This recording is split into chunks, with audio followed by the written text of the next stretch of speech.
పేరు మంజుల సార్. నాది love marriage. మా అమ్మ నాయన ఇంటికి రానిరు. ఉదయ్ కుమార్ నా భర్త కానిస్టేబుల్ సార్.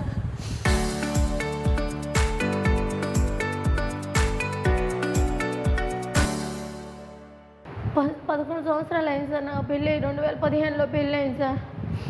5 సంవత్సరాల నుంచి నా బిడ్డ 5 సంవత్సరాలు సార్. నా బిడ్డకు 3 నెలల నుంచి 5 సంవత్సరాల నుంచి పాలింపాడు గ్రామం వెంకటరత్నం అనే అమ్మాయితో ఒక వీడియోతో అక్రమ సంబంధం పెట్టుకొని నన్ను నా బిడ్డను చూడకుండా ఎటు పడితే అటు కొట్టి ఈ మధ్య కాపురంగానే పెట్టినాడు సార్. ఎక్కడని తెలుసుకోలేక నేను ఆడున్నాడని చెప్పాడు సార్. నేను ఒకదాన్ని ఎక్కడికి పోలేక మిషన్ కుట్టుకొని నా బిడ్డను బతికించుకున్నాను సార్. మిషన్ కుట్టుకొని నా బిడ్డను బతికించుకున్నాను సార్.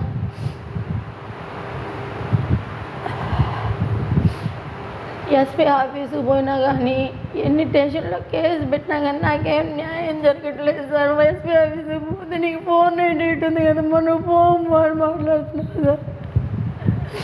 498 అంటే అసలు అతని పాటికి అతని ఉద్యోగంలోనే ఉన్నాడు. అసలు ఏమీ ఇది కాలేదు సార్. నువ్వేం చేసుకుంటావో చేసుకోనని ఎవరేం చేయలేదని మాట్లాడుతున్నాడు సార్. అతను ఆ పిల్ల ఫోన్ చేసి ఆ పిల్లలు బతికి నీకు చంపేసి మన ఇద్దరు ప్రశాంతంగా ఉందామని చెప్తుంది సార్. అసలు నాకు ఎవరు లేదు ఈ స్టేషన్ చుట్టూ ఎస్పీ చుట్టూ తిరుగుకొని నాకు ఏం న్యాయం జరగట్లేదు సార్. అసలు నా బిడ్డను పట్టుకొని నేను తిరిగి నేను మిషన్ కుట్టుకుంటే 500 రూపాయలు వస్తే కుట్టుకొని నా బిడ్డను బతికించుకోవాలి సార్. అతను ఎట్టు పడితే అట్టు కొడుతున్నాడు సార్. నేను ఎవరన్నా ఇంట్లో తల దాచుకున్నా కానీ ఆడుకొచ్చి నన్ను ఎట్టు పడితే అట్టు కొడుతున్నాడు సార్. ఇందాక వరదపాలు 2 గంటలప్పుడు కానీ చాక్ ఎత్తుకొని పడకపోయారు సార్. ఆ కానిస్టేబుల్ 112కి ఫోన్ చేస్తే పక్కన వాళ్ళు ఆ కానిస్టేబుల్ వచ్చి తీసాడు సార్. వాళ్ళు పోలీసు వాళ్ళు వాళ్ళకే సపోర్ట్ చేసుకున్నారు సార్. మేము ఒక పిక్కర్లేక పెట్టెత్తుకుని వాళ్ళ చుట్టూ తిరగాల్సి వస్తుంది సార్. నాకు చావు తప్ప వేరేది లేదు. చచ్చిపోతలేడు సార్. నా న్యాయం వద్దు అని ఏమనంటే పోలీసు వాళ్ళు చెప్తున్నారు సహజీవనం బామ్మా అదేం కాదు అని ఎత్తుకొని పడమేడు సార్. ఇదో సార్ దెబ్బలు, ఇదో తల దెబ్బలు, ఈ మేడ మీద కాలేసి నిలువుని పేక మీద పెట్టేసాడు సార్. చెప్పుకోలతో గోడకేసి కొట్టేసాడు.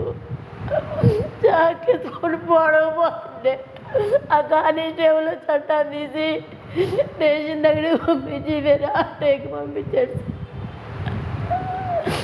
నాకు న్యాయం జరగట్లేదు సార్. ఎక్కడికి పోయినా తిరిగి అతను అన్నాడు నాకు ఆ పిల్లే కావాలా, నువ్వు వద్దు, నువ్వు ఉంటే నాకు అడ్డావు కేసులు చుట్టూ పోతున్నావు అన్నాడు సార్.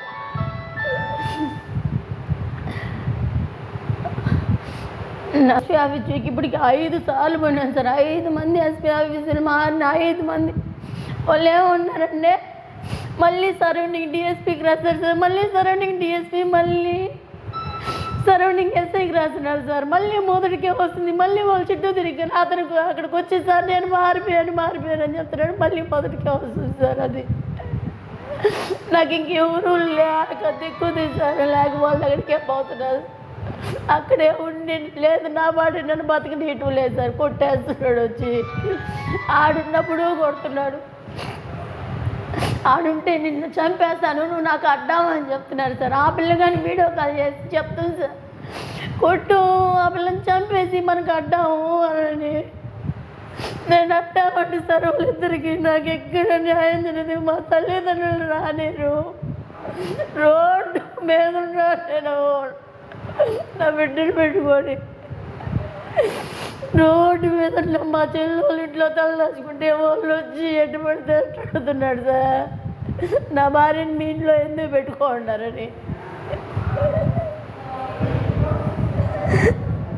ఎన్ని స్టేషన్లో ఇచ్చారంటే గూడూరు వరదపల్లి ఎకరాలు అతను ఎక్కడెక్కడ పని చేశారు అన్ని దగ్గర ఇచ్చారు సార్. ఏమీ న్యాయం జరగట్లేదు నాకు. నా జీవితాన్ని ఇతని దారం సార్.